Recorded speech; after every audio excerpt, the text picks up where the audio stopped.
भारत के वजीर आजम का अभी वो जो अमेरिका के दौरे का हैंगओवर ख़त्म नहीं हुआ था कि आगे वो इजिप्ट पहुंचे जहां पे उनको हाईएस्ट ऑनर जो है वो दिया गया है इजिप्ट का। सकते हैं किस प्रकार प्रधानमंत्री को इस सम्मान से सम्मानित किया गया है। नरेंद्र मोदी को राष्ट्रपति द्वारा ऑर्डर ऑफ नाइल सम्मान से जहां जाते हैं उनका हाईएस्ट अवार्ड उन्हें दिया जाता है। एंड ये भी एक कमाल है। ये क्या रहे हैं भाई, या खुदा के लिए, फॉर गॉड सेक, किसका नुकसान हुआ? वो तो पाकिस्तान का नुकसान हुआ है ना। तो एक तरह से हम देखते हैं कि डिफरेंट कंट्रीज, खासतौर पे इस्लामिक कंट्रीज, क्योंकि ठेकेदार तो हमें सर, जब तक हमसे अवार्ड नहीं मिलेगा तो ये ना समझे मोदी जी के बहुत कुछ अचीव कर लिया, तो तब अचीव होगा जब पाकिस्तान अवार्ड देगा। जो हालत है, पाकिस्तान अवार्ड के लिए भी राजी हो जाएगा कि मोदी जी अवार्ड ले लीजिए, प्लीज IMF से लोन हमारा रिलीज करवा दो, क्योंकि आपने रोका हुआ है। बात याद रखिए कि जहां पाकिस्तान पिछले कई महीनों से खड़ा हुआ है, हमें IMF के अलावा कोई और इससे bail out in the short run कर नहीं सकता। कि मौके की नजाकत को समझिए। और अब भारत के वजीर आजम नरेंद्र मोदी ने, अगर आपको याद हो कि रिपब्लिक डे आई थिंक 26 जनवरी में इनको चीफ गेस्ट बुलाया था और वो खुद भी पहुंच गए हैं 5 महीने बाद दोबारा इजिप्ट में, और उनको जो है वो हाईएस्ट अवार्ड दिया गया है। और ये कहा जा रहा है कि ये एक इजिप्शियन इंडो स्ट्रेटेजिक पार्टनरशिप की बुनियाद है और अपने ताल्लुकात को नेक्स्ट लेवल पे लेके जाना चाह रहे हैं। दोनों मुल्कों के ताल्लुकात जो हैं वो कहते हैं जी 50 से हैं, और सारी बात है इंडिया जो है वो जहाँ पे भी जाता है उसको जो उसका हिस्टोरिकल जो पॉलिटिकल रोल मिलता है as a non-aligned movement में, वो बड़ा इम्पोर्टेंट है। माजरत चाहता हूँ, वो जो एक इम्प्रेशन जाता है कि ये मुल्क जो है आज से 50 साल पहले, 60 साल पहले जब दुनिया आपस में लड़ रही थी, झगड़ रही थी, तो ये मुल्क खामोशी से बैठा हुआ था, अपना काम कर रहा था और कह रहा था कि हम किसी की साइड में नहीं। और अगर आपको याद हो तो पाकिस्तानी जो है हमने तो साइड ली थी। नरेंद्र मोदी साहब जो हैं उनकी बहुत ज़्यादा जो मोहब्बत है वो दाऊदी बोहरा कम्युनिटी के साथ है। और सुनने में आ रहा था कि जब prime minister Modi New York land किए तो वहाँ पे भी दाऊदी बोहरा कम्युनिटी वहाँ पे मौजूद थी। और अब आपको मज़े की बात बताऊं कि जो वर्ल्ड वॉर 1 के जो सोल्जर्स हैं उनको जो है वो नरेंद्र मोदी जो है वो कर रहे हैं, कमेमोरेट कर रहे हैं उनकी सर्विसेज को, और कह रहे हैं कि जनाब ये भारतीय फौजी थे। आप इमेजिन करें, ये होता है when you own your people. हम जाते हैं, हमारे वजीर आजम जाते हैं मिडल ईस्ट में, वो कहेंगे पायनात मुसलमान मुल्क है, ठीक है। इंडिया के वजीर आजम गए तो उन्होंने कहा जी ये तो वो जो उस वक्त यूनाइटेड इंडिया जो था उसका वो है। अब ये चीज़ें देखें जिसे वो कहते हैं ना कि अभी मेरा ख्याल है कोई 7.3 बिलियन डॉलर की बायलैटरल ट्रेड है, आगे वो इसको को 12 अरब डॉलर पे लेके जाना चाह रहे हैं। छोटा सा मुल्क है इजिप्ट, वो बहुत बड़ा मुल्क नहीं है, लेकिन फिर भी इंडिया ने उसके साथ कैसी अच्छी पार्टनरशिप की हुई है। सो प्राइम मिनिस्टर मोदी का यहाँ पहुँचना, एक तो वो सारी बात है, इन्होंने उनको बुलाया गया G20 समिट के लिए।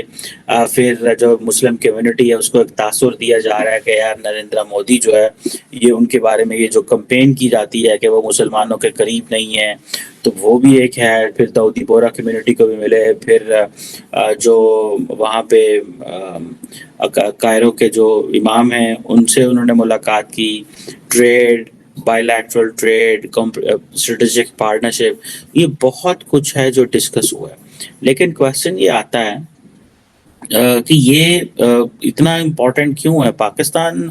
तो पाकिस्तान का प्रॉब्लम यह है कि पाकिस्तान इजिप्ट के अंदर जो मेजॉरिटी पॉपुलेशन है वो मुस्लिम ब्रदरहुड को सपोर्ट करती रही है। वहाँ पे हमें वहाँ पे, क्योंकि पाकिस्तान के अंदर जो जमात इस्लामी जो कि इंडिया में भी है, जो कि पाकिस्तान में भी है, ये इजिप्ट के अंदर मुस्लिम ब्रदरहुड को सपोर्ट करते रहे। और वहाँ की जो मिलिट्री है और जो सऊदीज़ हैं और जो बाकी ममालिक हैं, अमेरिकन हैं, इजराइलीज़ हैं, दे ऑलवेज वांटेड कि हम जो मुस्लिम ब्रदरहुड है इसको दबाएं। और वो और मुस्लिम ब्रदरहुड की अपनी नालायकियाँ भी हैं, और क्योंकि मुस्लिम ब्रदरहुड को ईरानी भी बड़ा सपोर्ट करते थे। वहाँ पे इजिप्ट की गवर्नमेंट ने उनको अवार्ड भी दिया है। तो एक तरह से हम देखते हैं कि डिफरेंट कंट्रीज, खासतौर पे इस्लामिक कंट्रीज, क्योंकि ठेकेदार तो हमें सर, जब तक हमसे अवार्ड नहीं मिलेगा तो ये ना समझे मोदी जी के बहुत कुछ अचीव कर लिया है। तो तब अचीव होगा जब पाकिस्तान अवार्ड देगा।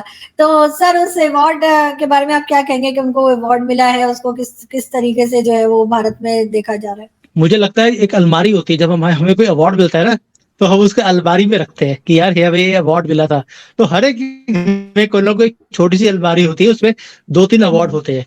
मोदी जी के लिए पूरा म्यूजियम खोलना पड़ेगा कि इतने अवार्ड पूरे कंट्री, कोई वर्ल्ड में कोई ऐसा कंट्री नहीं है कि अब तो मुझे लगता है कि आगे जाके जो छोटे छोटे प्रोविंसेस हैं, जिसको हम प्रोविंस बोलते हैं या स्टेट बोलते हैं, वो वाले भी अब अवार्ड देने शुरू कर देंगे, जो हालत है इनकी।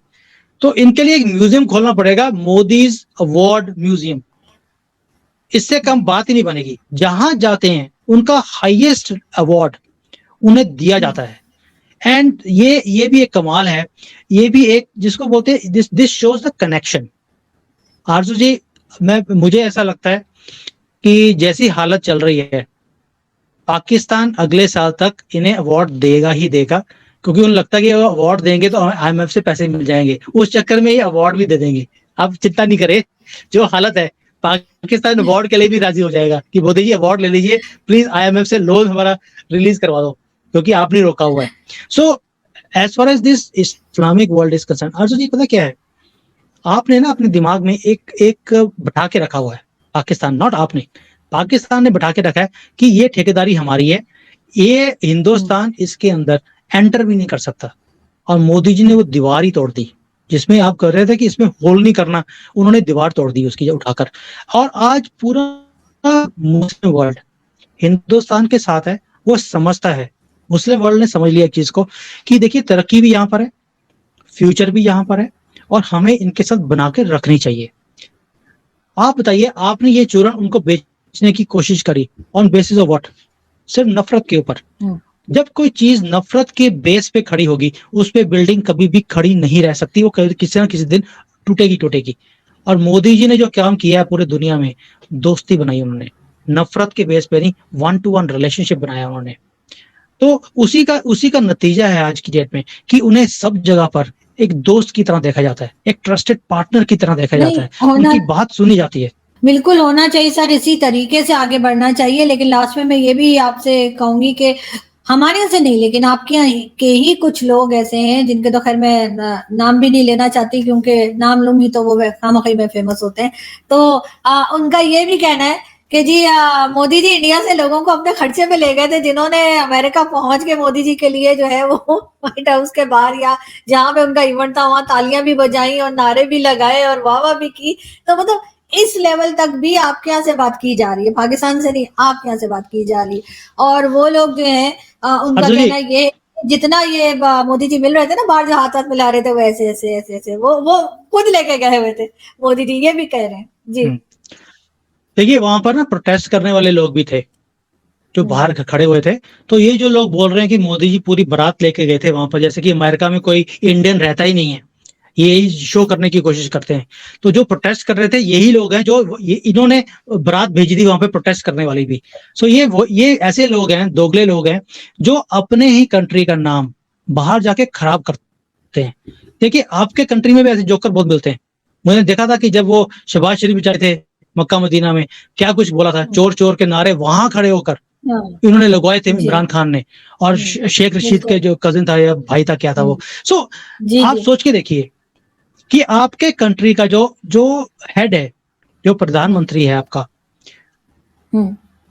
वो एक तरह से ना कंट्री का बाप है वो।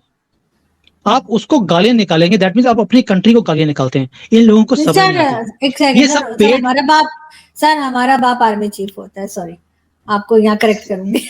इमरान खान, चलिए इमरान खान का कहना ये है कि आर्मी चीफ जो है वो कौन का बाप होता है। लेकिन मैंने इमरान खान से पूछा था ये कौन लोग हैं जो हर तीसरा साल बाप बदल लेते हैं, तो मैं ये पूछ रही हूँ कि ये कैसे हो